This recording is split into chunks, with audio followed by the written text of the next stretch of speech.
Hello, hello, y'all. What is up?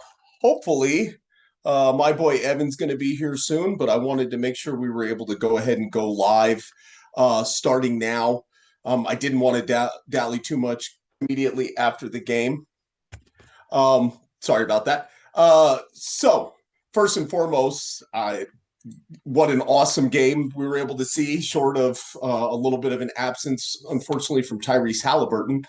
Um, but kudos to the Oklahoma City Thunder, who clearly have figured out the way to weaponize their defense in terms of turning up the intensity and putting the screws to the Pacers defense late in the game when it matters.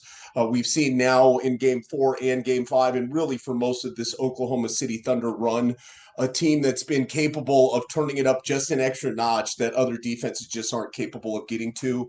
And to be honest, this is what I think most of us thought was going to be the differentiating factor in how OKC was going to win this finals and ultimately just in the team that they've been defensively this entire time and the team that they've been this time. I mean, if we say defense wins championships, having one of the all-time great defenses would, in most cases, augur you being a championship level team.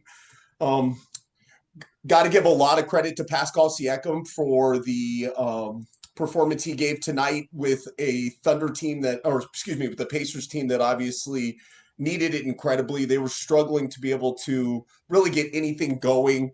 It's a bit of a shame of what was happening with Tyrese Halliburton. I don't know if we are going to find out that there was a leg or knee injury. Obviously, this happens quite often where we end up finding out later on. It's been a big thing these playoffs where we get the update of he would have missed 6 weeks with whatever. But that being said, something was off with Halliburton, and I don't think it was just a matter of his attack being a little bit more muted or limited in the ways that we have kind of seen with consistency come on the road for the Pacers. This was a great game just in terms of the ebbs and flows of it. OKC gets out really fast and early. The Pacers just do what the Pacers do, kind of hanging around, nipping away. They had a great late charge to end the second quarter, and then coming out of the third, TJ McConnell does what TJ McConnell does. He sets a career high for points in a quarter for himself in the biggest game of his franchise's life and in the biggest game of his life. And TJ McConnell, I thought, obviously had an oversized impact on this game. And of course, when you're a 5'11" white guard, your impact in the game is usually going to be oversized when you're playing at this level. And I thought that he probably deserved an earlier look in the fourth quarter of this game as well. It looks like our boy Evan is now tagging in, so we'll get him to go ahead and tag in. We'll do our full introduction and let's get going for real here. Oh, I was like, hello and welcome to the No Gimmies. I can't hear you. Uh-oh, here we go. Oh, there we go. I got you. It's all me. This is all me. This is me being late to my own podcast, be late to my own funeral. Hello, YouTube. Hello, Spotify. Hello, Apple. However you are seeing, listening, watching, passively scrolling your phone while you are checking out our podcast. My name is Evan Cook. We just got done with an insane game 5. It is 11:27 on the East Coast. Aaron looks confused and or scared on his side. Aaron, No, how are things on the West Coast? I'm here. Sorry, I was having technical issues as I was trying to get the two different feeds going. We're good. Ask your last question again. Well, I'm not really sure. I mean, we just watched an insane game 5. It is 11:27 here on the East Coast. Aaron is in Las Vegas. It is 8:30 there. You look refreshed. I feel like I've aged 5 years just watching that basketball game. I was stressed and tense the entire time. Indiana is a team that will make you work for every single basket, every single possession that you have. Insane game, great game. Indiana again cuts Oklahoma City's fourth quarter lead down to 4 points. but we How got how nervous were you in that moment when Siakam hits that three? Like, how are you dog, feeling? my dog, and I'm probably my neighbors Yeah, heard me yelling. yeah. I was. Do you know how upset I am that we almost had a TJ McConnell game in Well, the in the? I mean, that was ridiculous what he was doing. He was sensational. while we're at that, because I was just starting to kind of comment on that when you jumped back when you jumped in. Did it feel like Carlisle went too late back to McConnell in the fourth quarter, considering how much Yes, of an okay? Because 100%. as that energy started to shift, and I know, look, hey, we're going to question Rick Carlisle, and Rick Carlisle's stance is going to be, I go with the guys who got me here, and I fully understand that. Part of the reason the Pacers are such an even-tempered team is because they are not a reactive team led at the very top by their coach and their player. But considering how good McConnell was and the way the energy shifted so much back towards OKC Yeah, after that initial flurry by Siakam, I thought it felt weird that I mean, when McConnell come in with 5 minutes left, four something left in the fourth, it at that was. point it was Yeah, over. like I think just under 5 minutes. Yeah. Where he brought McConnell back into the game. I actually questioned my friend Zach was over here watching the game with me. I was saying goodbye to him, which is why I was late to the stream. But I turned to him at one point and I said, I didn't realize for the last however many minutes that Halliburton was on the floor. Yeah. In the fourth quarter, I literally did not see him. We're getting a little ahead of ourselves. I'm sorry. I should probably try and reel Yeah. back in. So let's talk the Oklahoma City side of this first. Yeah. So Oklahoma City comes out hot from the jump. What did you see in the first? We'll talk about the fourth quarter, but in the Yeah, of first course, of course. quarter, what did you see with Oklahoma City? What was making them successful and kind of keeping this extended lead? I don't think the Pacers had led at any point after the first couple of minutes of the first quarter, if I'm not mistaken. I believe you're correct. I don't think they got. Yeah, no. I mean, there's no way that they could have. So if you we want to talk about what Oklahoma City was What doing, was successful for yeah, Oklahoma City in game five that even though they won game four, they weren't necessarily, it wasn't the prettiest win I've ever seen Oklahoma City have. They were 3 of 17 from three. They only had 10 assists. So obviously the 3 point shot from Oklahoma City, that would be a that's huge turnaround from that game four to game five. that's a big difference, but part of the reason that they were getting those looks and part of the reason Oklahoma City offensively looks so much more fluid and functional is the same thing that you and I have been talking about since game two, only expressed more, which is Jalen Williams as your primary operator on ball just gets the ball moving so much more. It's not even really close now when you watch just the way that the ball flows out of his hands. And even when he's getting back to it, it's just different than SGA. SGA is working to get his, and that is fine. It's been successful, but the Pacers have figured it out, particularly because of SGA's reluctance to use his screeners, which has started to drive me a little crazy as this series has gotten on, which is silly to nitpick with a guy who had another great offensive game.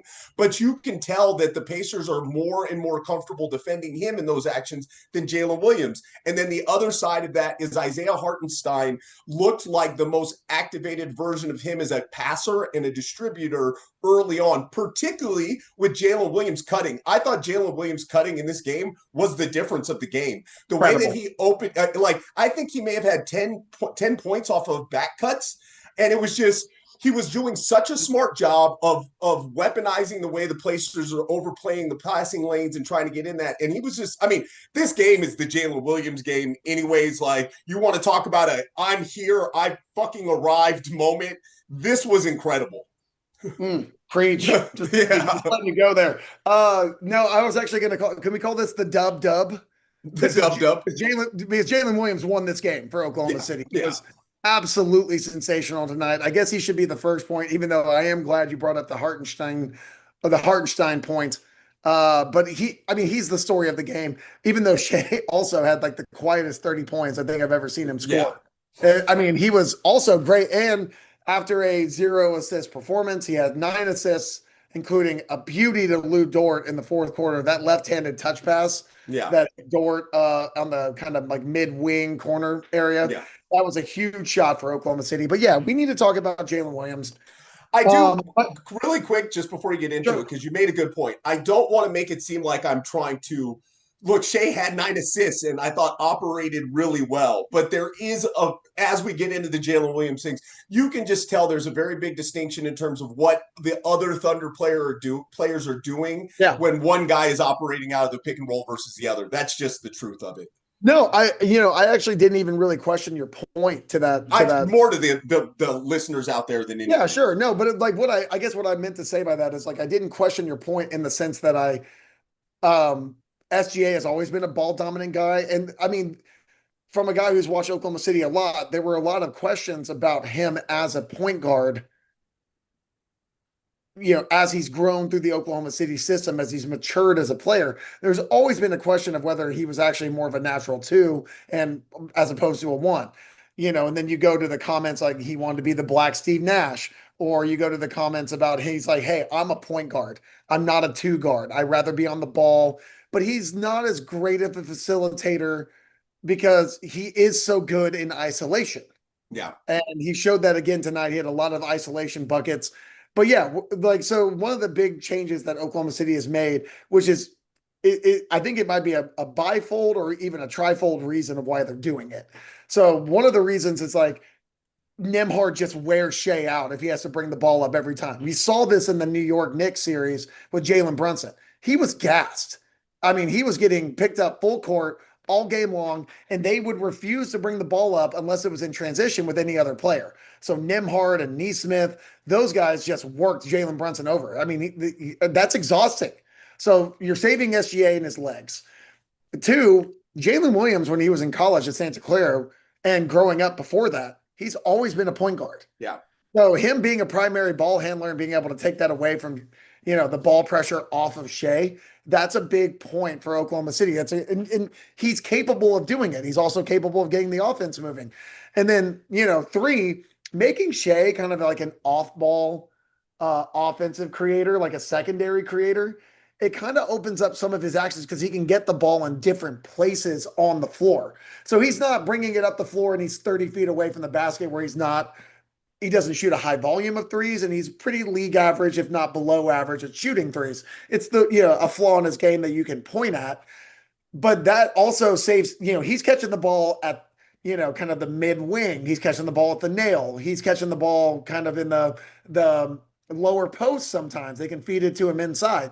So getting Shea the ball in these advantageous situations or these advantageous spots on the floor, it's better for his offensive game because he likes the mid range anyway. So putting him in a spot where he's already in the mid range to catch is helping his offensive game. So there's kind of three reasons why they're doing it.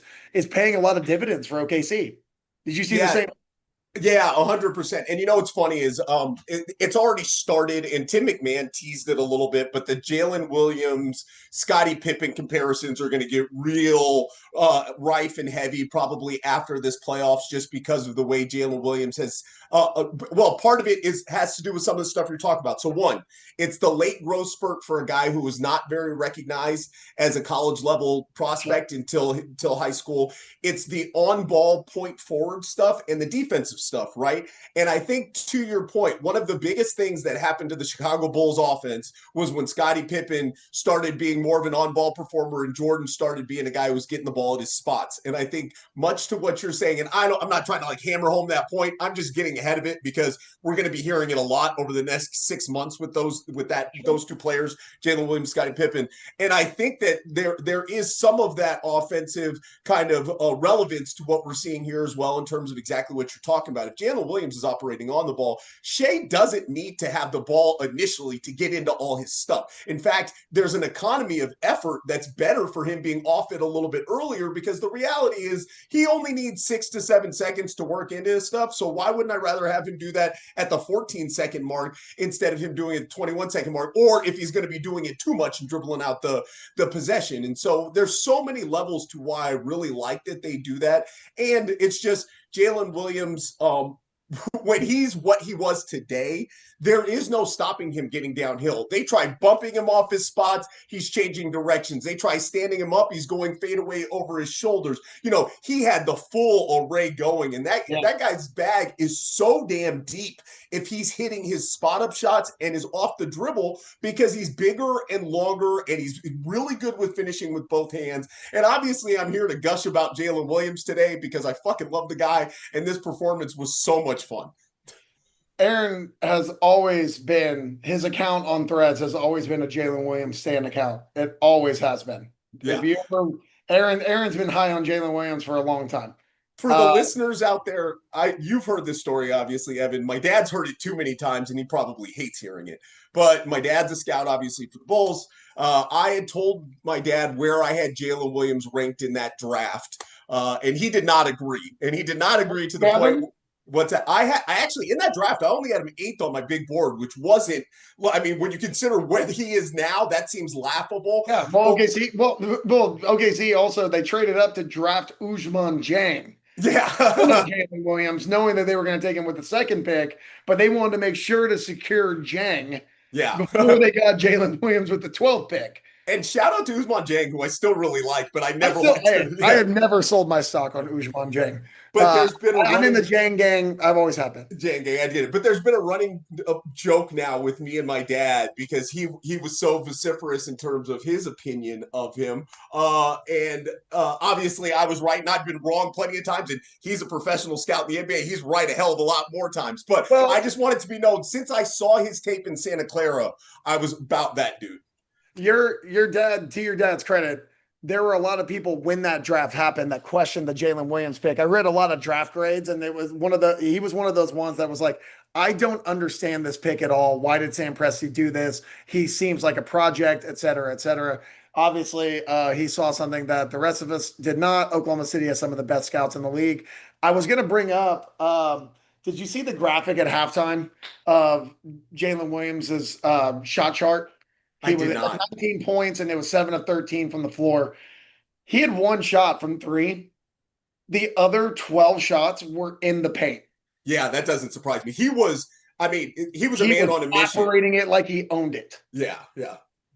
Well, in the Nesmith shimmy, he hit Nesmith with a dream shake on a like a fake spin, and then sent Nesmith completely to the other direction. And he hits that, as Indiana's trying to mount one last desperate comeback, and he splashes that shot from about 14, 15 feet.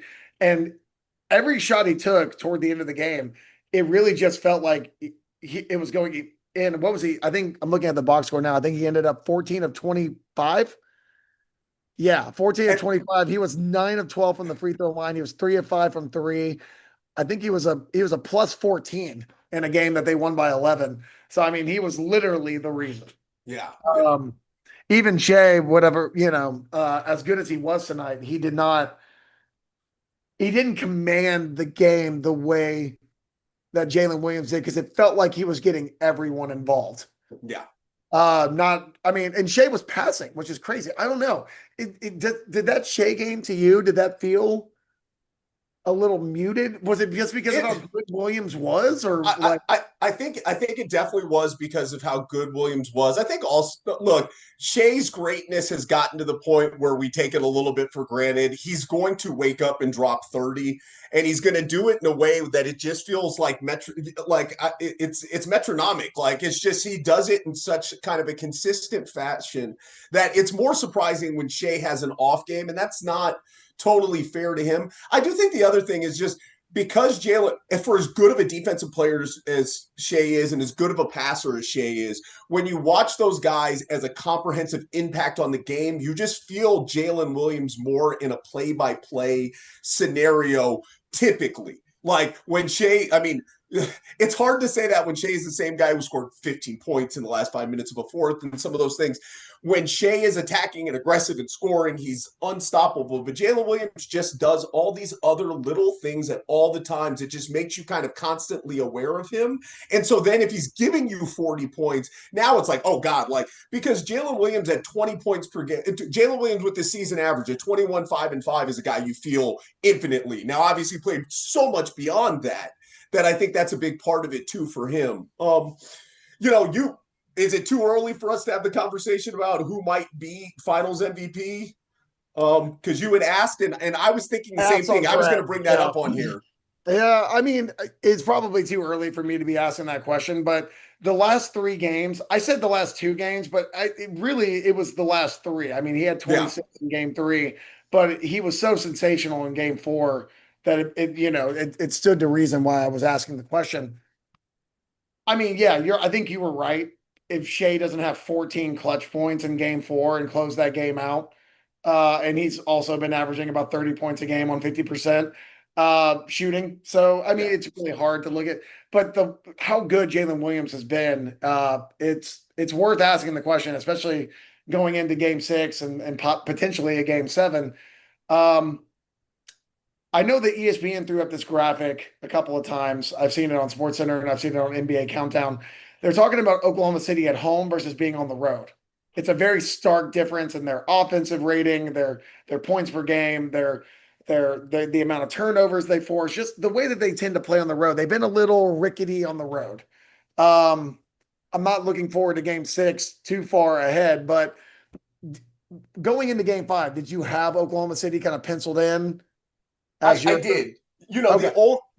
so for those that don't know out there, obviously you do. I had the Thunder in six. I still felt like it was going to be the Thunder in six, even going into this game. I just thought what games Indiana stole, or not stole. That's not fair to them anymore. What No. games Indiana won were shifted a little bit, but going back home with the amount of energy that was going to be in that arena, I kind of expected a couple things. I thought the Thunder were going to shoot the three ball better, check.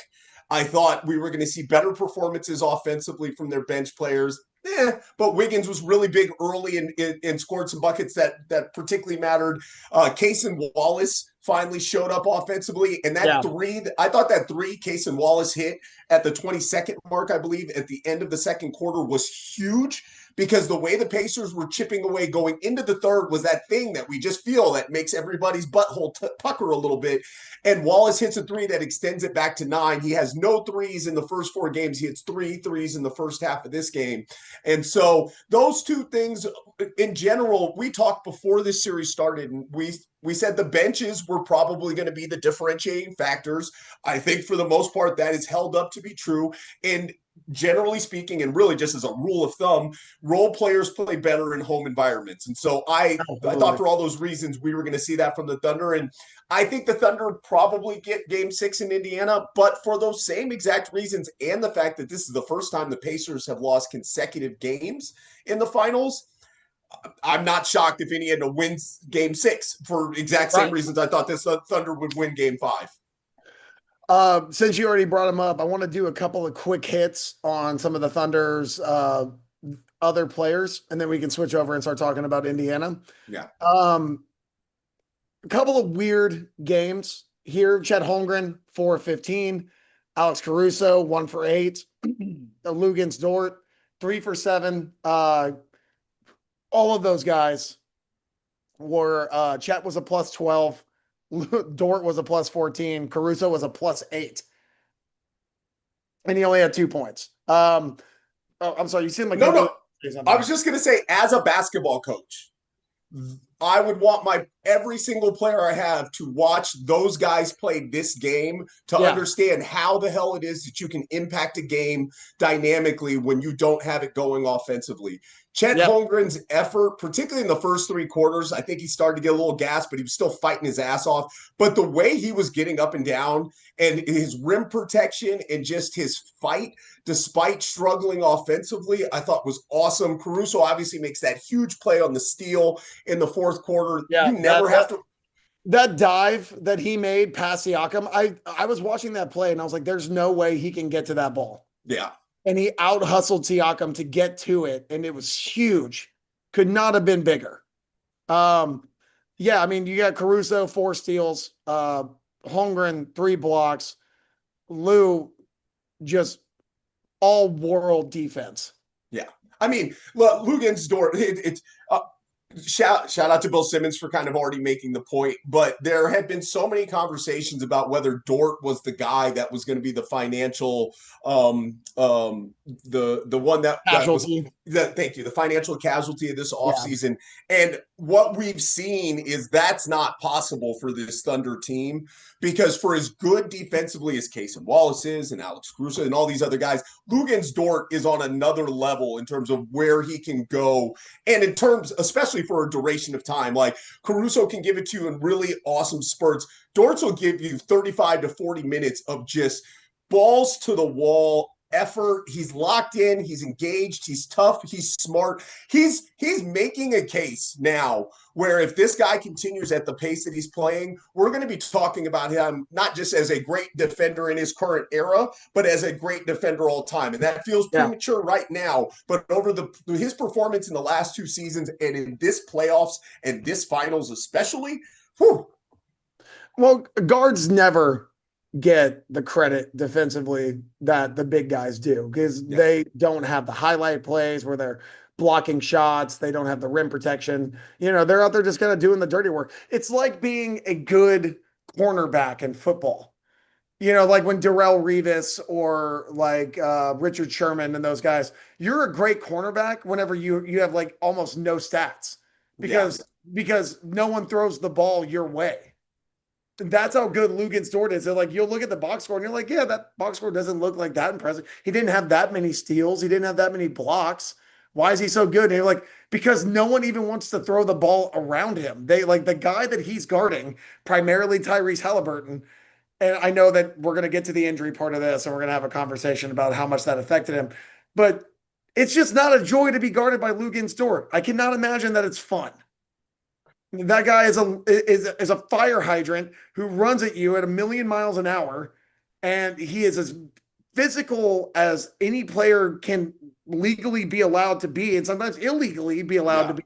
And it's worth it to him sometimes to just kind of establish his physical dominance to take a cheap foul, but let people know that it's not going to be a sweet night. Yeah.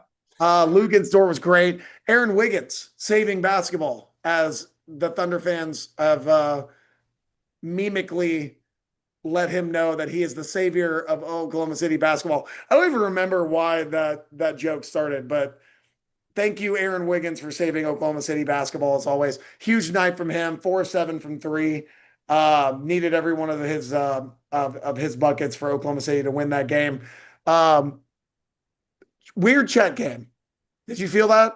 Oh yeah, no, 100%. I mean, like great I said, defensively, great effort. Great effort. The offense for him is really the confidence in the jump shot's just gone, and it's so slow. It's crazy to see. Yeah, everything has kind of broken down for him. The shot, this happened to him last year, and there was conversation that maybe it was because of fatigue because he played all 82 games. He played 100 games, pretty much. I mean, he didn't miss a game last season. But the shot getting flat and the mechanics getting wonky in the playoffs last year was attributed to that. Now I'm starting to think that it's more of a mental issue because he has clearly lost confidence. Yeah, because even there is a latency now in everything he does. If he's going to drive, he seems hesitant. Everything he does has just this little kind of couple seconds delay to it. And now, look, if Chet is going to give them all the effort he did on the defensive side and battle the way that they did, they're of course going to live with him going 4 or 15 because he still was so good at jumping out. He's been so great. He offers so much of what iHeart doesn't in terms of Hart's got to be in a drop, and they were just attacking him so aggressively. You can't do that with Chet at all, but you still get the rim protection that you're hoping for. I thought he did a really good job. As always, there was a couple times where guys tried to go straight through his chest, and he just stayed up, and the guy ends up finishing through his chest. The ball dribbles off, or the guy's hitting his arm and all that stuff. It's just really intelligent defensive play on his part. For me, I'm really excited for what the next step in his game is offensively going from here because I think anybody watching Chet's video can go, this is what you have to now figure out. Like it's clear now. It's not just a matter of getting the shot being consistent. There is an element to whatever his confidence and getting to his place and spots are when it's, for one, like he used to have this thing. What happened to the dribble spin into the intermediate game? That's just disappeared from his offensive attack. Even if he's getting switches, he's kind of not really playing much of that anymore. But he had a couple of those possessions, and you could feel him trying to aim it Yeah, because yes. he held on. He seemingly was almost releasing the ball on his jump On the shot drop. down. Yeah, Yeah, yep. because that was a guy, he's like literally trying to get a feel for what like an 11 to 15 to 17-foot range Yeah. jump shot. And he's like he's holding it for so long trying to aim it that he's like missing the shot entirely.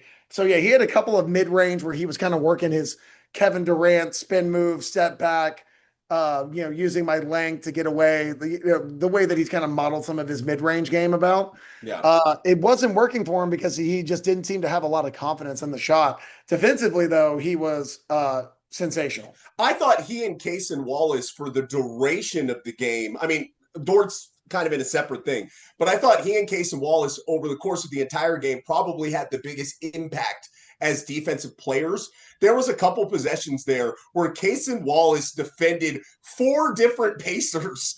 And Yeah, I, on th- the I same think he ended up possession. with, yeah, I think he had four steals in the game, if I remember correctly. And so this was Cason Wallace's best game. While we're talking about bench players, even though Like, it wasn't yeah, a huge game for him, it was I the thought, first yeah, game where he looked the most like the guy we had seen during the regular season. you'd already kind of given Queso his flowers, so I kind of left that one alone. I had two more notes. The one I sent you at halftime about where Hartenstein was setting his ball screens Yeah, past the half court line to yeah. really get Shea free going downhill. I thought that was a nice wrinkle. I thought that was a nice addition by Dagnall. Um, what was the other But note? going back to that, so that is also where Shea frustrated me a couple times is when iHeart's coming all the way up to the three-quarter court mark, right, on the offense. So now they're over half court, and he's still setting that really high screen. And Yeah, Shea, so many times, instead of just turning it, wants to spin back around. And Nemhard's like, I'm already standing here. Like, I know what you're doing. Why? And so I just kept wanting to be like, just a couple times, use the screen, even if you're not going to get to the rim. But I thought it was a smart adjustment because obviously you want to do anything you can to get Shea downhill. He was his best to me in this game, particularly. He was so good early on, and the Pacers adjusted, but he got so much stuff in the open court where he was just blowing by Pacers guys and getting to the rim. And I thought that set a really good early tone for Shea's game, even though the Pacers adjusted what they were doing. And some of that was based on a lot of early turnovers from Indiana as well. But in some of the interviews that I've watched with Shea, a lot of the times the reason that he rejects screens or like chooses the direction that he goes is based on the defender's feet. yeah, But Nimhard is just so fleet-footed. The guy's like a ballerina out there, and he's a really smart, good defender. And since they're on the national team, the Canadian national team together, I'm sure they've also played each oh yeah, other. I mean, we've been hearing that for the entire series, but Yeah, Nemhard obviously has a level of comfort with him that yeah. goes I mean, he beyond just the started fact. him multiple times, I'm Yeah, sure. Uh, great Oklahoma City win, but also really well fought game by Indiana, considering their leader, their best player, Tyrese Halliburton, clearly was struggling with yeah, a right calf strain. My friend Zach, who was over here watching the game with me, we were watching Halliburton, and we just, the first thing you start thinking about whenever a calf starts bothering a player is the next worst thing that can happen. yeah. And so we were just like, are they going to risk it? Like, how bad is it? You couldn't really tell. I don't know if you saw whatever, like how Tyrese Halliburton was sitting. He was on like that elevated tall chair, and he was like leaned completely forward. Oh no, I didn't He see was sitting that. on the bench.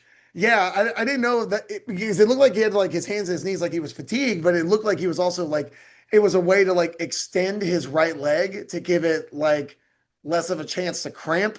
I couldn't really tell if that was the reason that he was doing it, but he was like, it looked like it was one of those chairs with like two or three pads on it, like the one that Steve Kerr used to use because he had a bad back, Yeah, where he was almost like a standing chair. yeah, That's kind of what Halliburton was using when he was sitting on the bench, and he was on the bench for extended minutes. yeah, So yeah. yeah, obviously we don't know how hurt he is. He was out there, but he finished the game 0 of 6 from the field, 0 of 4 from three, 7 rebounds, 6 assists, 4 points, all of them coming from the free throw line. Just, I mean, I can't even say that it was a bad Halliburton game because he wasn't really Wasn't really a Halliburton in it. game. He wasn't really Yeah, in it. Yeah, he yeah. was kind of. How many minutes did he actually end up having? he wasn't really in the game that long, I feel like. I'm guessing like somewhere around 31, 32. I don't know why I can't see these stats, but But go ahead while I'm looking this yeah, up. I mean, but it is a testament to the Pacers offense and the functionality of Pacers offense and the fact that Halliburton continues to constantly try to make sure he's making the right pay and the right pass. For the Pacers to have that many players that were still activated offensively and playing well, they didn't get a good game out of Mathurin.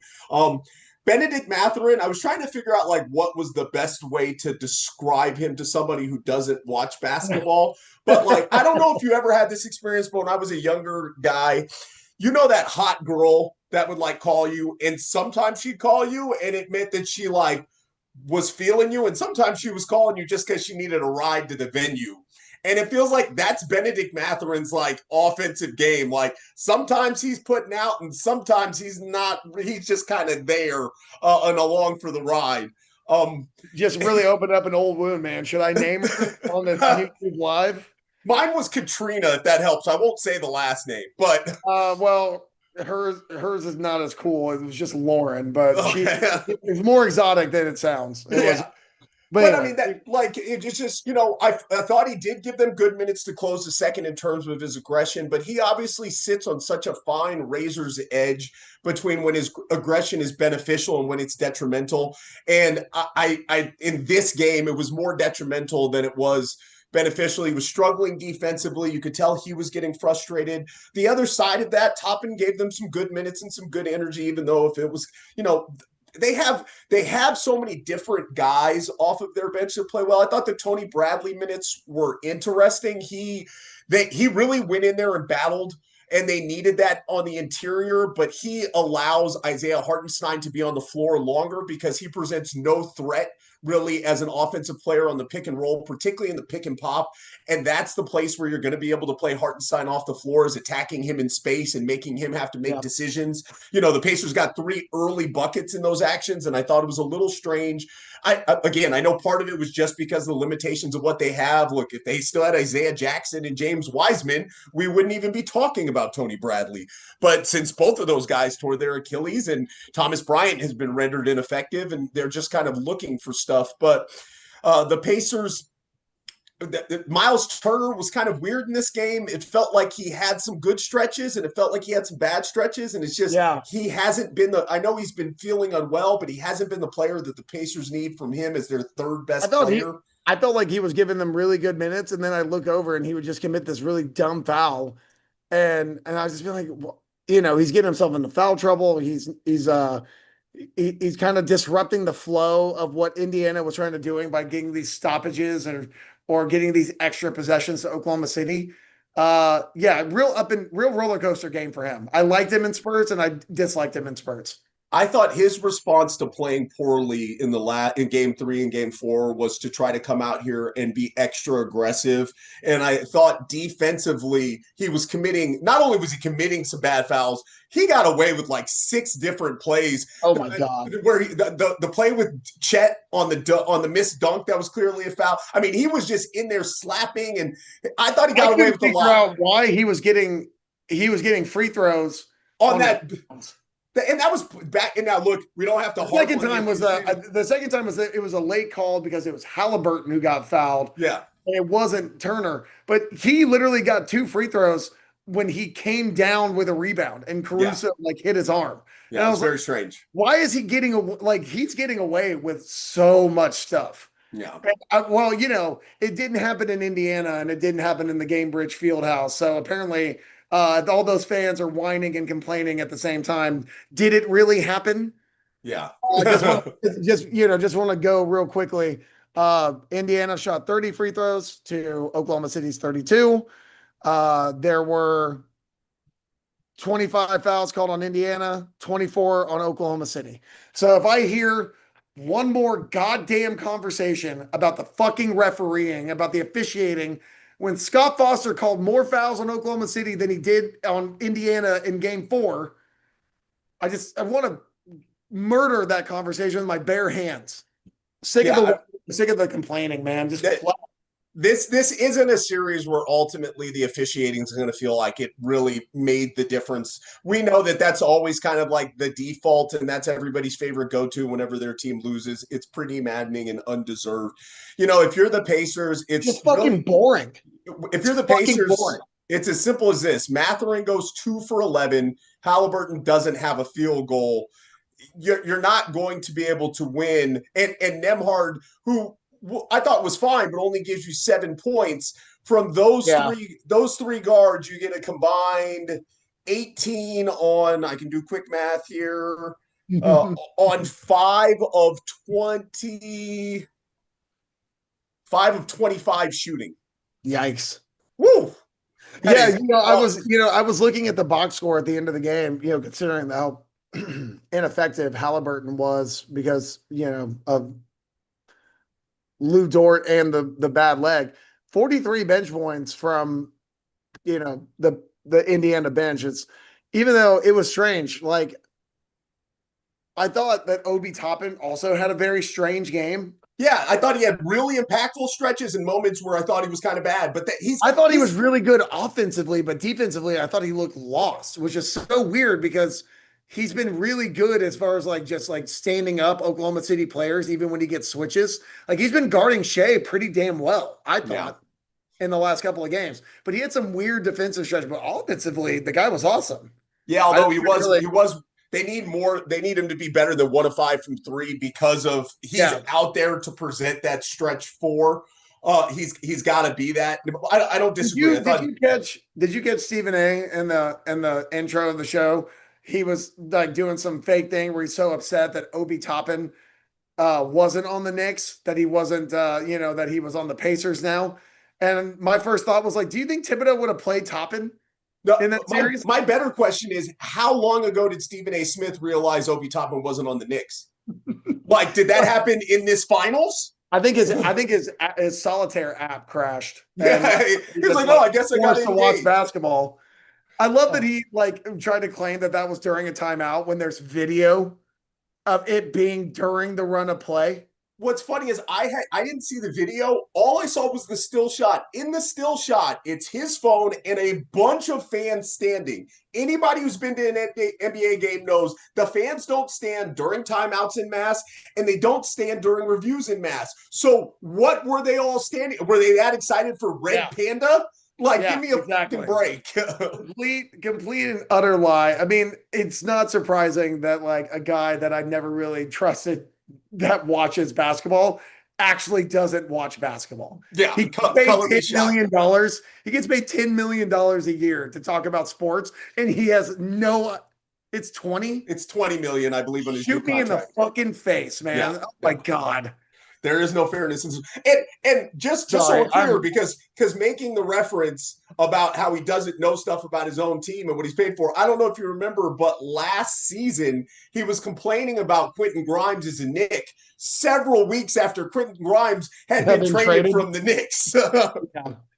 Look, man, and I get that because like, if you've ever talked to Griffin about football, you realize how little you know about football. Like I Yes. think like I'm like a somewhat knowledgeable NFL. Like I watch games, I play fantasy football. I don't just know the quarterbacks' names or the wide receivers' names. Like I actually know players' names. Yeah. I talk football with Griffin and like coverages and like needs for each team, and I feel like a dunce. Yeah. I Yeah. feel like a know nothing.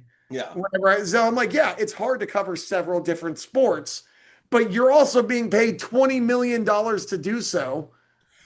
So why won't you be better at it? And your entire brand is this very intentional, bombastic, I'm right all the time thing when you're wrong. And we all know that's the defense mechanism, the shield that the ignorant hide behind is the all-knowing, right? Like, and that's Right. his whole thing.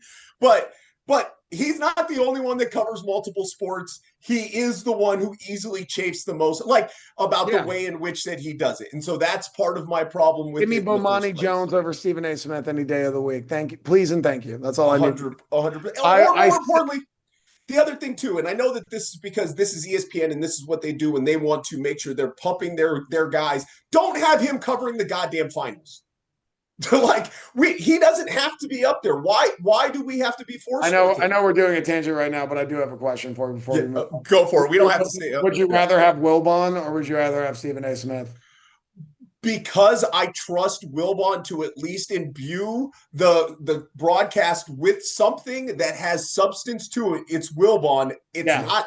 I I Just so don't, it's I not. also just don't like an old head Yeah, who's just like the games used to be better back in my day. I don't even like the modern game, but that's yeah. Wilbon. Yeah. Totally fair. And as somebody who is a Michael Wilbon acolyte, but at the same time doesn't love his brand in very specific venues, I don't want him either. Like I think that what he does in his space and for his knowledge is great. I don't need either of them. But that we don't have to go on that tangent anymore for Yeah, people I out there. know. Everybody knows how Sorry. we I didn't feel. mean to. Um, Neesmith getting in foul trouble, like he's fouled out multiple times this series. He's got to be better defensively. He's got to be able to defend without fouling. He does a lot of like, it's a little reckless the way that I look at Aaron Neesmith. I think he's a good defender, but I think like he doesn't have the subtlety that like guys like Caruso have, but he's got the body type and the frame to do it. And I think that was another thing that I texted you about whenever you and I, well, we were talking about Neesmith's reload, but that was another point that I had written down. I was like, Neesmith gambles a lot Yeah. I mean, defensively. part of the problem with Aaron Neesmith is you wind him up and he goes.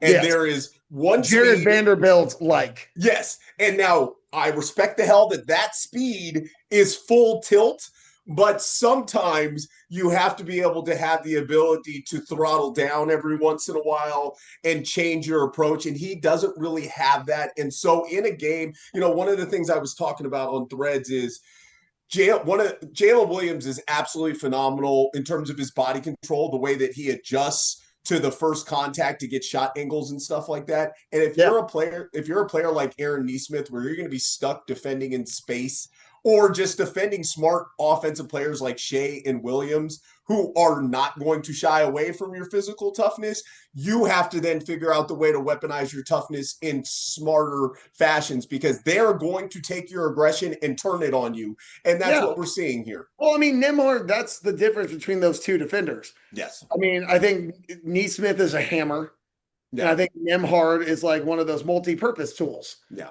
That Nembhard knows to keep a guy in front of him, but like he can stay close, like almost shadowing, but without the contact, without the physical. But he can be physical because he picks you up full court. But that's the thing that Neesmith can't do is that he can't resist the temptation to kind of match your physicality and kind of go body for body with whoever he's guarding. Which when Jalen Williams makes it a point to get downhill, and that's his primary defender, he's looking to draw that contact. That's why how many free throws did Jalen Williams he shot 12. 12. Yeah. I mean, yeah, and like that's not he was 11 for 11 in game 4. So like getting to the free throw line is the point of what he's doing. And Neesmith is giving him the physical contact that he's desiring without like actually really altering or stopping the shot because Williams is still getting the ball at least to the rim. He's not blocking the shot. He's not keeping his arm down. So like his defense is very porous in that sense. Yeah. Yeah. Physical player being physical with a guy who's trying to be physical is not usually a recipe for success for the defensive player. I guess it's my point. No, I think you're completely right. Yeah. Do want to talk about just the absolute glaring disparity in stocks in this one. Jesus, dude. The Pacers had 9 steals, 4 blocks. The Thunder had 15 steals, 12 blocks. 12 blocks. Whew. And so we know that, and what's amazing about that is the Pacers actually won points in the paint in this one. Now, I was actually surprised to read that in the box score. A lot of that had to do with how good Siakam was. I was just about to bring that up. Like, Siakam was incredible. Siakam was a monster in this game. Obviously, I thought he was really good defensively. Yes, I mean, I thought on both ends. You know what? I thought on both ends he was great. Even the way he shot the three ball well in this one, I thought He he did a did. good job of kind of picking when to be aggressive. He was, we see that they're obviously trying very hard to get him going early. In those first couple of possessions in the last few games, they're trying to find a mismatch and get to him just to get him going so he's engaged. And then obviously he meant so much in that fourth quarter. On the flip side, I tend to still be a little confused about why Mark Dagnall uses Kenrich Williams the way that he does, because I thought Kenrich actually does a pretty good defensive job on Siakam He's got the because of the size. combination of size and ability to guard in space. And so I just thought seeing Kenrich Williams come back in as late as we did in the second half was a little weird, because again, I thought he gave pretty good minutes, although he made like one mistake in that first half. But when I see Siakam out there, I feel like Kenrich Williams or Chet Holmgren have to be the defensive player on him and not really anybody else. Yeah, I mean, only 11 minutes for Kenrich Williams, and I actually would not mind seeing more of him. He's 6'7". He's a really smart defensive player. And even the shot that he took, it was a 3-point shot. It was It's a great wide shot. up in the Yeah. corner. It's a great You shot. want him to take that shot. I think it in and out. I think it hit the rim twice before it bounced off. And I was like, that's also a good look. He's a capable 3-point shooter. And he's also, but he also has that deference to the other guys on the floor. He knows that he's not out there hunting his own shot. But if he is open, I'm completely fine. And I completely trust that he can take those shots. I think the Oklahoma City Thunder completely trust that as well. I could stand to see some more Kenrich Williams minutes for sure. But yeah, Siakam was sensational tonight. I think he was 9 of 15, got to the free throw line a lot, had a full box score, 6 rebounds, 3 assists, 3 steals, 2 blocks. He had a sensational block on SGA at the end of when they were trying to keep the game close. SGA broke down the defense, got to the paint, tried to do like a little lefty double clutch, and Siakam sent that shit like horizontally 15 feet back. I also love that play. So we had that bang, bang, bang where they call the ball out on Chet. Siakam's trying to get the ball inbounded. The official doesn't let them rush to the inbound, which we know Pacers fans are going to be really upset about. I don't mind that unless the officials have a direct mandate to have to get to them immediately. I didn't think he timed it out so much that it was egregious. But then instead of being frustrated or angry or reactive to not getting that call because it ends up flipping the possession, he immediately gets that turn back down and dunks. And that's like a perfect example of a in and is playing really smart. Like most other guys, that next possession, they're probably losing their one-on-one matchup because they're still focused on what just happened. And he was the exact opposite. And it's just like Zach Lowe made that comparison of him being like electric current, where he's just constantly present and he keeps things going. And I thought that was a really smart thing, because there are times when you feel like you're not feeling Siakam as much as you want, and then you look up and you're like, this dude's got 20. Like, I don't know what else I want out of him from here. Yeah. Like, I also thought that Doris Burke, she was really poignant in the way that she was saying that Pedro Pascal Siakam. Pedro Pascal, yeah. She was saying that he is the most diverse offensive player that. Oh, on the Pacers, yeah. Like he's a 3-level scorer in the way that like Halliburton's got a little bit of that. I mean, I think I trust him as a jump shooter. He's obviously a good 3-point shooter, and he can get to the rim at times. But if you look in this series, he hasn't been attacking the paint very much at all. Because he can't get there, but yeah. He can't get there because he's the way he's being defended. Yeah. But Siakam is a 3-level scorer in the way of like a very polished veteran player kind of way. A guy who's been in tough situations before, who's been the second best guy on a championship team. And yeah, really just liked the way he played tonight. I was really impressed with him defensively. Thought he was really good. If you get an average Halliburton game with that kind of Pascal Siakam game, we might be having a completely different conversation. Yeah, we might be saying 3-2 Indiana. Yeah, absolutely. I mean, like an average Halliburton game is like 13 and 7. Yeah. I think he had 4 and 7 assists or 6 assists or something like that. But yeah, I mean, like you get an average Halliburton game, like the ones where he's being defended really well by Oklahoma City, he's still scoring 13 points. That's the difference in this game compared to the 4 points that he actually scored. So yeah, I mean, good job by him. Good job. But Jesus, can we talk about TJ McConnell? I mean, of course, Mr. Third Quarter himself. Like you have to guard me, TJ McConnell. Yeah, it's You realize that Oklahoma City put Alex Caruso on TJ McConnell? and he smoked him on And he that smoked baseline him. drive. I was like, Holy. I had to take a double take. What's amazing about TJ McConnell's game is that he really only has one speed, but he varies it in a really like his that little shoulder push into that first step. It's amazing how guys can't stay in front of it. And then he's so good about getting separation on that fade that like that fadeaway on Jalen Williams, he has no business No. posting up Jalen Williams. He turns over his shoulder, fades back, and gets that over the top of him. Get it over Hartenstein too on a Yeah. quarter. Well, you know what I realized when they showed the replay of his that amazing and one he made between two defenders when he got fouled. His release point on his shot is almost complete. Oh, it's way back behind. His head. Yep. Like the release point on the shot was like he was like looking for uppies. Yeah. He was like, pick me up. And he shot it from up here with both hands. That's probably because he spent most of his life asking for somebody to pick him up. Give him some uppies. Yeah. But no, see, I mean, I know we're making jokes, but like not at his. He was phenomenal. No. Because I was terrified of that guy. Yeah. I was like, he single-handedly brought Indiana back into that game. And to your point, I thought Carlisle should have run with them a little bit longer.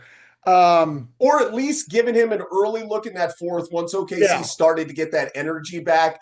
We don't see, obviously, you're not going to see McConnell and Halliburton out there together very often just because of what you give up defensively. So I'm sure that Carlisle was just struggling with how do we sustain our defensive energy late, knowing that Shea might get activated here. But I just felt like once the Thunder stole the game from an energetic standpoint, you had to give McConnell an earlier look there. It's easy for me to say, but it just felt that way to me in that moment. Coaching over here, as we always do. We're like, well, because we've said this multiple times, and it's not like it's an original point, but it's like, if he makes these adjustments and they work, we herald him as a genius. If he makes these adjustments and they don't work, we're like, what a fool, what an idiot. Yes, but you're always using the universal we because you and I are going to say Carlisle's a genius no matter what. I love it, and because Carlisle's a goddamn genius. I was texting my buddy Chris this morning, and we were talking about like how much Carlisle's outcoached Dagnall, but like we weren't even surprised or upset about it. It's just expected. Yeah, Carlisle's been an assistant in an NBA Finals. He's been doing NBA Finals. He's won an NBA Finals. He's played in an NBA Finals. He's played in one. I mean, the guy is as battle tested and as smart as they come. He's seen it from just about every guy who's never been in this. Yeah, he's never been in this situation before, and that's not super surprising. I did want to ask one more question. I mean, I know we were talking about the coaching stuff, and I guess we can kind of segue into this. How did you feel about the shortened bench from Rick Carlisle? So a lot less Ben Sheppard, 6 minutes tonight. A little bit of Tony Bradley. No Thomas Bryant. He was out. He played 12 guys, but a lot of that was kind of toward the end. Yeah, we're not considering Johnny Furphy's minutes as being impactful. Don't count. The Thomas Bryant minutes don't count. Yeah. Ben Sheppard only played 6, and then you get Bradley at 12, and then the other 3 bench guys, which were Mather and McConnell on top, and they all had 22. When you look at Oklahoma City, he plays 9 guys. The only one that really got a limited run was Kenrich. Otherwise, you get 17 from Case and Wallace, 22 from Wiggins, and 29, obviously, from Caruso. So is there anything to be made of like those coaching adjustments about like, the guys that they're playing or the number of minutes? Was it just not a good Ben Sheppard game, or like is a little confidence in him? I don't, to me, it's not that important because I feel like in terms of Sheppard, we've seen him sort of in fits and spurts anyways. It feels like some of it is, does Ben Sheppard have it and how much do we need to rely on his defensive impact? I think they would like to have less Ben Sheppard minutes if they could afford to, which I think that's what this game kind of looked like. I think yes or no, but if you look at it, distrust, but I just think it's like not. Well, he's just an offensive non-factor, right? And so I think that's it. Yeah, so he's at 3 points, 3 points, 4 points, 3 points, and I don't think he scored in this one. Is that correct? I think he was only in for 6 minutes. He didn't even take a shot. Yeah, so he's got 13 minutes total in 5 games, and really for Ben Sheppard, I just think it comes down to that. And because for as good as SGA was, this wasn't a game where the Pacers had to throw everything at SGA. So Ben Shepherd's importance isn't quite the same because he's out there to be able to defend SGA. He's not really out there. I mean, he's a great defensive player Well, in he's out there to general, get but his Nembhard. value exactly. And so in this game, I just didn't think Shepherd mattered as much. We know why Mathurin gets 22 minutes, gets 11 shots up, he makes two. So we know what happened there, right? So I didn't think that, like, watching the game, it didn't really feel like Carlisle's rotation was changed in a conspicuous way. Tony Bradley and Thomas Bryant's minutes just become interchanged in that. And so it wasn't anything that felt particularly impactful on the way the game flowed for the Pacers outside of what we've already talked about, where I thought they could have maybe gone a little bit more to McConnell. But the rest of it, McConnell and Toppin had their moments in their spots in terms of their rotational minutes. Mathurin got his opportunity, didn't get really have it. And that's what we've seen from them kind of this whole playoff run. I thought, how did you feel about Dagnall's coaching tonight? I thought he was really good. I thought he had a really nice game. I thought he did a really good job. One of the things I made a note, he did something in the third quarter in terms of the way he did, Ooh, the way he used his timeout. I thought it was really smart that he kind of waited to see what the Pacers were doing and how Oklahoma City was going to respond, and he let it go a little bit longer than I think some coaches would, and then finally made the timeout. I thought at a smart moment, and just in general, I think that as you're watching it, it's a guy. We talked about this before the series started. Mark Dagnall is a genius. He's a phenomenal coach. This is his first time here. The ebbs and flows energetically, how to push buttons, how to utilize your rotation. He's still literally figuring those things out. For as much as we want to talk about a guy who is as experimental as any coach during the regular season, the reality is no matter what type of coach you are in the regular season, I love guys that are going to experiment more. It's why you have much more of a kind of differentiation that you can go to in the playoffs, but everything gets tightened up and buttoned down in terms of all those things in the playoffs. And I think Dagnall in real time, we didn't see Isaiah Joe. That was not a surprise. I think Isaiah Joe's been outright bad in this series. I thought that the way that he gets hunted defensively. Yeah, he gets hunted defensively and offensively. It's just looked over his head. Like the moments look too big for him. And that's not a knock on Isaiah Joe. We had already had this conversation. Like that's part of the reason Isaiah Joe is your 8th best player. But he was awesome during the regular season and good for Dagnall. Instead of just trying to force him into the action, he's like, look, that's not going to work. That would have been a very understandable response to the game 4 3-point shooting woes. Yes. Let's force some Isaiah Joe minutes because he is our best catch and shoot 3-pointer. Yeah. And he did not do that. Yeah. I kind of want to give him credit for that because he just relied on Wiggins and Wallace, who have other contributing skills.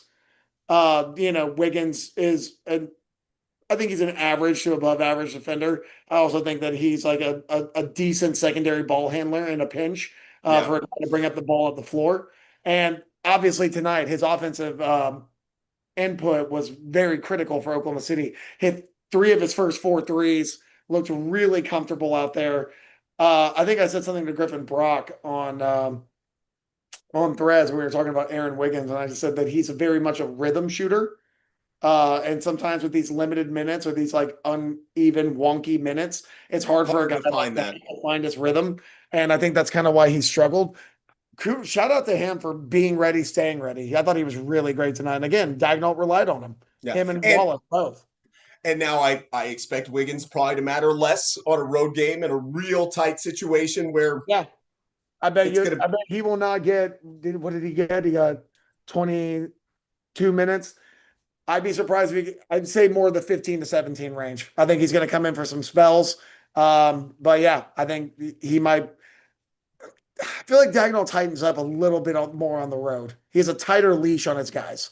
And I think in a decisive game on the road, while you're not going to want to blast out your starters, right? Because this is the delicate balancing act that you have. You now have 2 opportunities for a decisive game. So obviously game 6 really matters, but you're not going to give the full-throated effort in terms of minutes that you're probably going to want to save yourself for a game 7. So I get that, but I also, God, if Oklahoma City doesn't have the same desperation that Indiana has, I feel like game 6 could go very badly for them.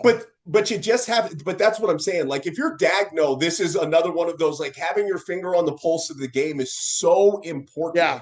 because you have to be careful. You've got a third team where you've got guys like Chet, Chet's starting to look a little gassed in this series in general, no matter what his effort was. And part of it's because he's giving so much effort. But what do we see in terms of how those rotations look in a game 6 where you probably don't want to play your top 5 guys 40 minutes, but you also don't want to concede the game? Like that'll be interesting to monitor. Yeah. Some coaches have that deer in the headlights look in their first finals, like they don't know what, like they're in over their heads. Diagonal might be his biggest criticism about him is that he's overthinking it a little bit and maybe trying to be a little bit smarter than the game. But I think he coached a great game the last couple of nights, last couple of games. Real quick, do you want to give your game 6 prediction? Do you think your prediction comes true? I hate hedging. If Halliburton is in fact hurt, then OKC wins this game. If Halliburton can get healthy by that game, I think we come back to 7 just because of the nature of the way that this series has gone. I would like to stand by my OKC in 6 as my original pick. I'm not going to be shocked if it goes that way. But I think the Pacers are going to come back. They're going to be hungry and aggressive. We've seen nothing this entire series that makes us feel like Indiana doesn't know what they need to do. It's just they're also facing a team that makes it really effing hard to do those things. And so it's not what's been so awesome about this series is the way both teams respond to adversity, both in game and from a game to game standpoint. It's been a real testament to the maturity of a Thunder team that plays well beyond their years, just the way they galvanize, settle, the fact that they're all just implacable as players. And it's been a testament to the Pacers in terms of like, there is no stress or threat. Like, so I think that the Pacers come in, they have all the energy, they probably win a tight game, and then OKC brings it home at 7, and we end up with an awesome finals. I'm probably going, I'm leaning towards 7. I know I said 5 to start. This is the ultimate backtrack. I thought, to your credit, everybody said 5. Like, well, I don't. God, I hate to be one of those. Well, everybody said, but you know what I'm saying. Like, it's not like it's not like you made what was the smart choice.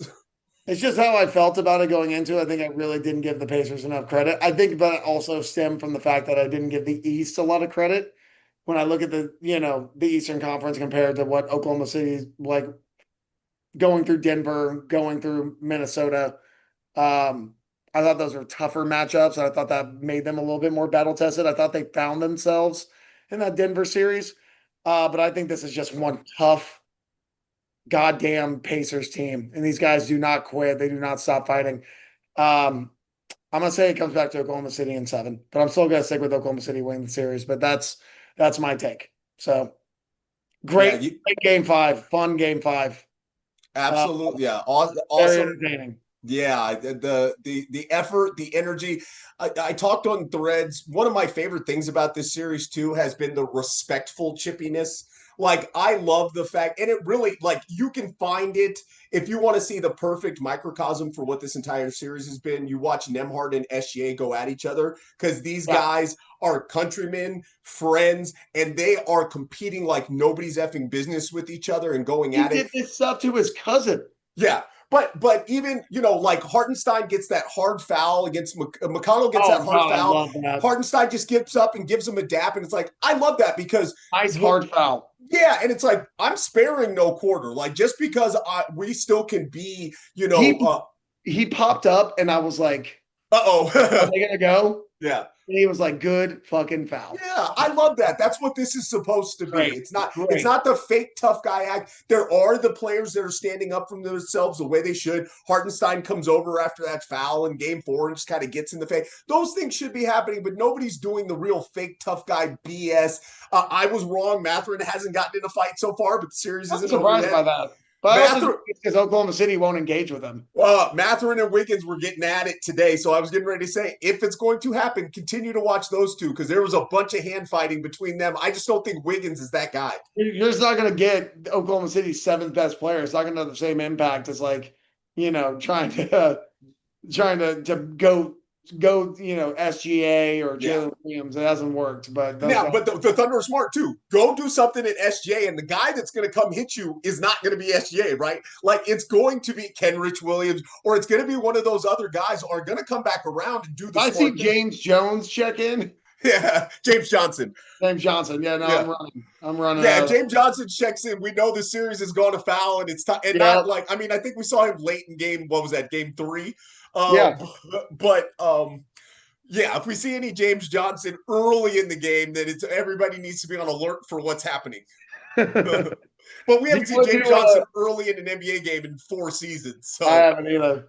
Um, well, we got our NBA Finals talk in. You and I haven't talked in a few days because work and life and things have gotten in the way of us recording. Do you want to do a quick 5 minutes on Desmond Bane to the Magic? uh, we can do however long as you'd like on Desmond Bane to I'm the starting Magic. to yawn a little bit. I am on the Yeah, East Coast. I'm getting a little tired. I don't that, drink coffee that's the way fair. that some of these East Coast podcasters do. I'm drinking a beer still because I I'm, like to watch the game and enjoy myself. If I I'm gonna drank Paul. at 9 p.m., I would die. I'm going to apologize to everybody also watching me not only normally gesticulate, but sweat profusely. My AC unit is currently kicking out heat, and I'm trying to not get up and change it. But it's probably like it's gone from 75 to 85 degrees over the course of us recording this in my room. So, I was wondering why you were glistening. yes, it is, and I can literally feel the heat blowing on me. But enough of that. So let's get back to the Desmond Bane deal because I think anybody that's listened to us would know immediately how you and I are going to respond, at least on the player fit. We had been trying to get an offensive oriented on ball player who could defend to the Magic. We didn't even care about the defensive side. We were trying to do Oh, Garland and Simons. Bane surprised me a little bit just because I didn't think the Magic were that they let me correct it. The Magic had been so reluctant to give up this type of draft equity. But as you and I talked about the moment you saw it and you messaged me, I'm like, we know that first round picks aren't all built the same. We got to see later on, of course, they're not going to be as aggressive or as hurtful to the Magic, who also as a team are one of the youngest teams, did not give up any of their real youth. I oh. mean, Cole Anthony doesn't really count. And so there's also just the matter of you can only have so many young assets you're trying to develop in real time. So trading some of these first makes sense for them. The one pick that they gave away that's going to be the questionable one is the 2026, I believe, where it's Yeah. the worst of Phoenix or Washington, but Washington's top 8 protected. But if you're the Well, Magic, I feel like that pick was the cost of getting off KCP's contract.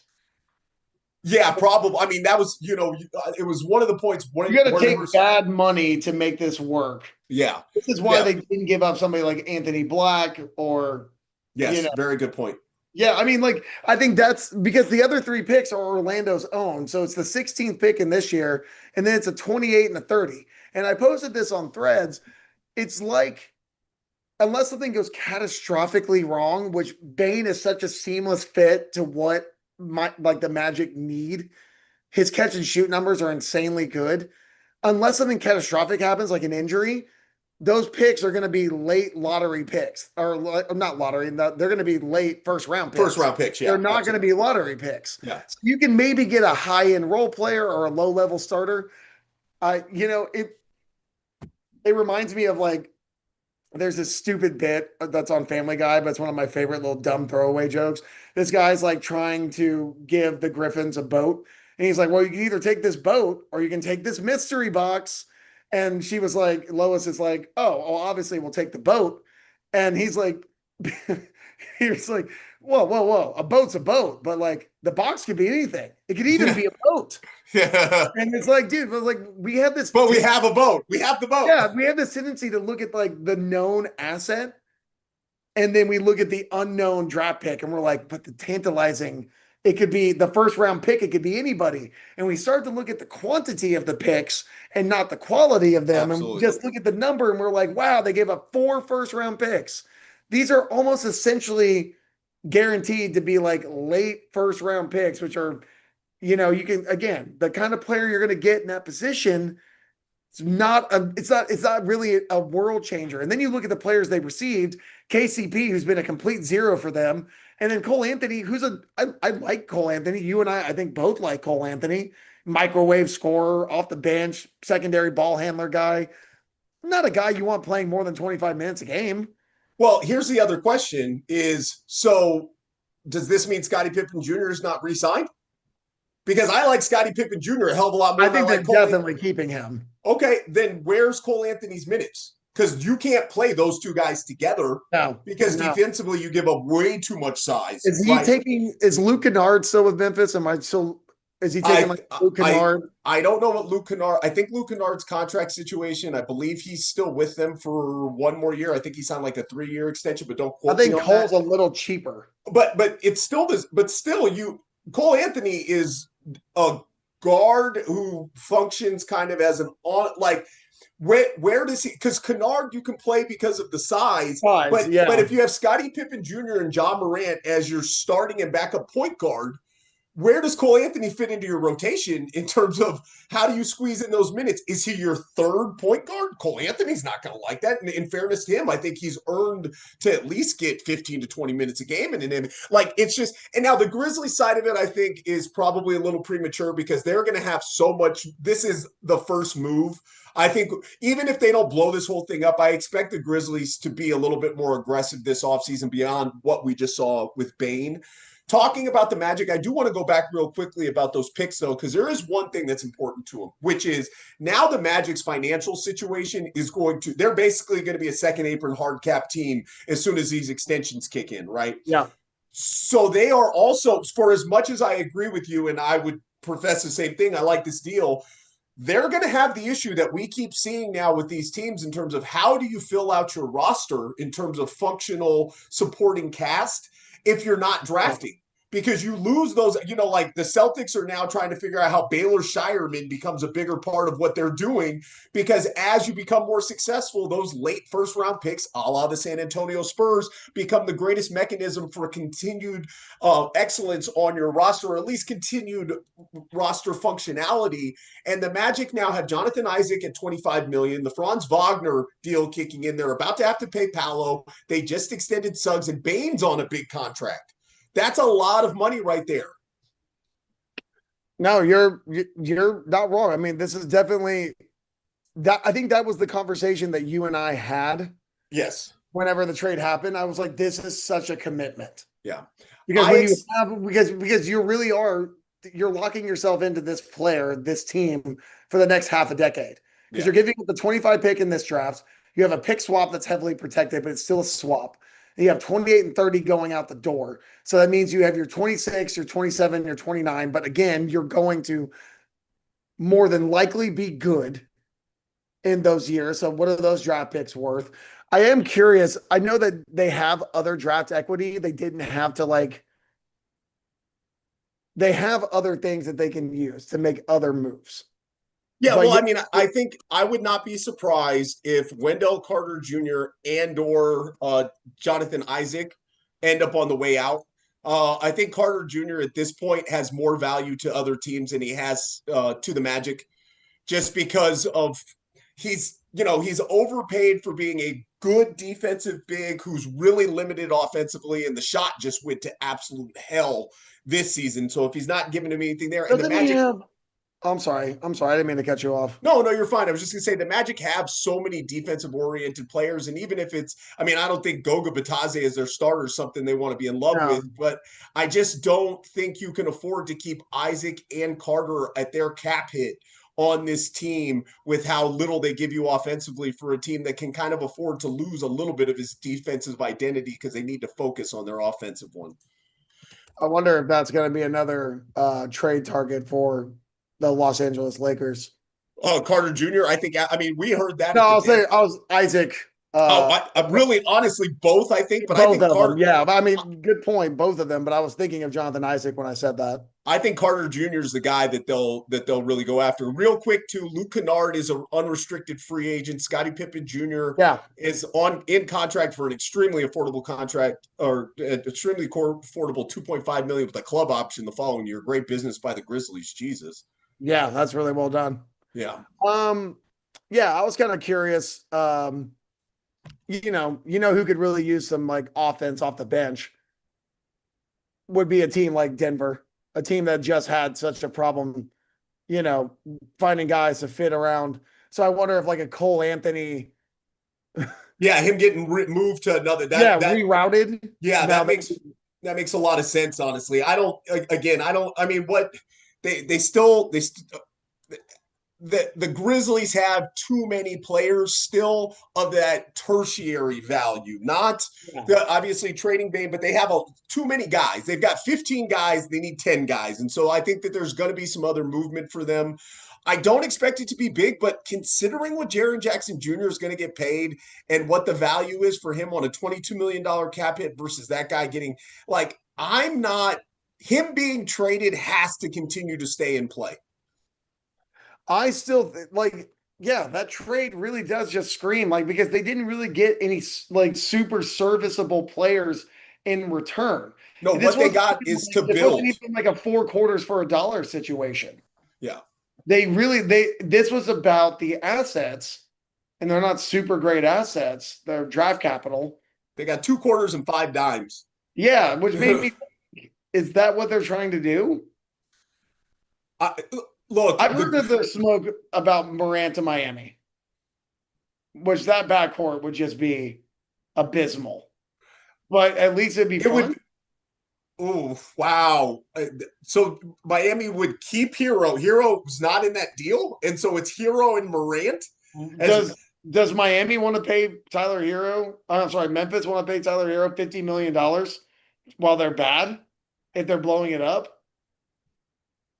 I don't know. That's just the smoke that I've heard. Is That's. I'm I not mean, an insider by any means. I yeah, just yeah, of course, yeah. I mean, things. I know a few people that know a few things, but I've heard that there's just like I think that there's like Miami's a star fucker. yeah. Let's just put it that way. They want the same way that LA is their big time destination. They want a big time name. John Morant, even for all of his faults, would still fill some seats. It would be an exciting venture. But I think short of Dion Waiters, we have seen the Heat. Well, I mean, never mind. They brought our boy Hassan Whiteside there too. I was gonna say, generally speaking, they're loath of bringing guys who are tend to be known for being difficult locker room guys. I mean, I know what Jimmy's thing was, but I thought that the personalities The aligned. talent But also outweighed that. well, and also where Jimmy was problematic was exactly where Pat Riley's problematic. I think at one point those guys saw each other in the mirror, right, and really loved it. And then Yeah. at some point that flipped. But at the same time, me trying to understand who the Heat do or don't identify as like the guys that they can get. And look, if they can do what they've done in terms of keeping a player healthy with John Morant, then we know that's John Morant's. I mean, outside of the pew pew issues, the biggest problem with him is just health and getting him into Miami. But if I'm the Heat and I know all the pew pew issues and all the rest, the last thing I want to do is bring him into Miami. Like for whatever you think the cultural vibes are in Memphis, they are far more muted in terms of opportunities for trouble than Dade County.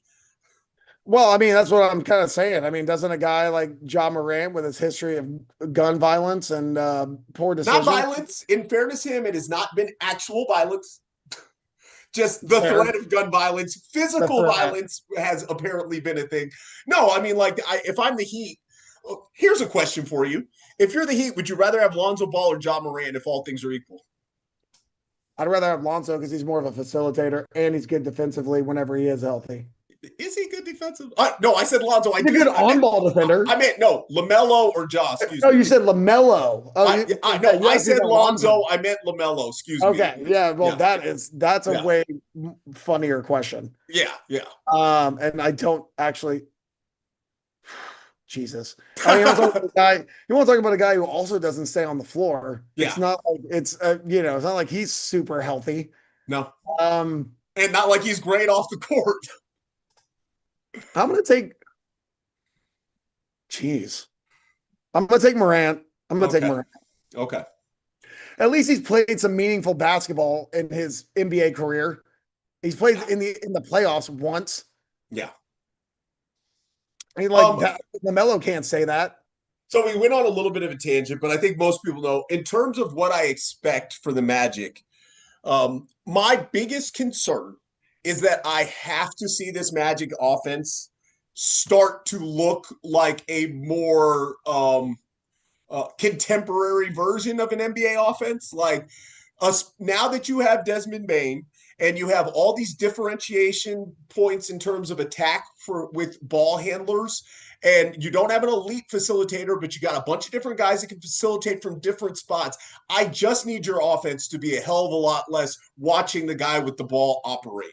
I want to see more movement. Like one of the things that I love that you see out of both the Pacers and the Thunder is all the wheel stuff they run with the handoffs back into the other handoffs, back into the handoffs. Like the Magic need to build some of this into their archaic offense to be able to really weaponize these guys properly. I don't want to see Paolo Banchero trying to spin and dribble to get to the elbow with four other guys watching off ball or hoping that Franz gets downhill and then kicking out to an open shooter. Like, give me some stuff that's going to get these guys moving, that's going to get them intentionally downhill, that's going to get Bane coming off of opposite side actions because the way that he can shoot, all that stuff. So that has to happen for this Magic thing to really be successful. And I'm not trying to like point a finger at Jamal Mosley, but you and I had this conversation on the pod about 3 months ago. You then could see it immediately afterwards. It's just like you can't run the offense that we've seen from them the last couple of years with this personnel and expect them to take the jump that they should take with these players. Yeah, I think that's a really fair point. I mean, yeah, no, actually, I completely agree with you. I was just thinking, I was looking at a possible trade while you were making your point. If Miami is like offering, if this ends up happening, I'm gonna laugh really hard. If it's Duncan Robinson, Terry Rozier, and then like the rest of what like the picks that they have that are available, if that's the trade that happens for Ja Morant, I'm gonna be dumb. I'm gonna laugh, and I'm not even sure if like I don't bet against Miami draft picks, but like that might be a team that I might actively root against. If I I have think Tyler Hero, Ja Morant on the same team, I'm gonna be like, I don't want to watch this ever in my life. Eric Spoelstra would likely walk off and retire He's gonna call the mid-game. Knicks back. He'd be like, Yeah, hey, yeah, yeah. You so know are what? you guys like looking for anybody up there? I gotta get the hell out of here. Now, in fairness, any trade, if you're the Grizzlies, I would be stunned if you weren't forced. I mean, Khalil Ware might not be in that conversation depending on the situation with Jaren Jackson Jr., although the Zach Edey surgery to re-stabilize That's his weird. ankle has to be extremely concerning That's because concerning. yeah, because Edie's been a very healthy guy. And one of the things that we see with these big men is that jump from 33 games in a college or 39 games in a college basketball season to 82 games, that Yeah. wear and tear starts to show itself. And if it's showing itself this early with a guy who's now going to miss 5 to 6 months before he's being reevaluated, that's concerning. So I think any He's jaw not deal. exactly the most fluid athlete I've ever seen. He has a little No, he's it's lumbering is being kind. lumber. Yeah, it's a little Odin-esque. Yes, yeah. Although Odin was far better. I mean, Odin ran much better than Edie Yeah, does. but Like, like no, I'm thinking about him in the pros when he was with Portland. I yeah, mean, I yeah, know he had some good seasons there, but like you could see whenever his back was hurting, his foot was hurting. It looks a little Edie-ish. So yeah. But my uh point just being that any trade that Memphis makes has to include Jovic, Hawkes, or Hawkes, yeah, Ware, and probably some combination thereof. And considering the way Hawkes fell out of favor with Miami last year, which is kind of weird, I would imagine he's all the way a Memphis guy. Like he well, seems yeah, like and he I would just fit I into just what kind they of do. think that like Rozier making 24 million, you got to make the math You got to work. make the math work, of course. Yeah, and Robinson's 19, Hawkes is still, and Ware are both like $4 million guys.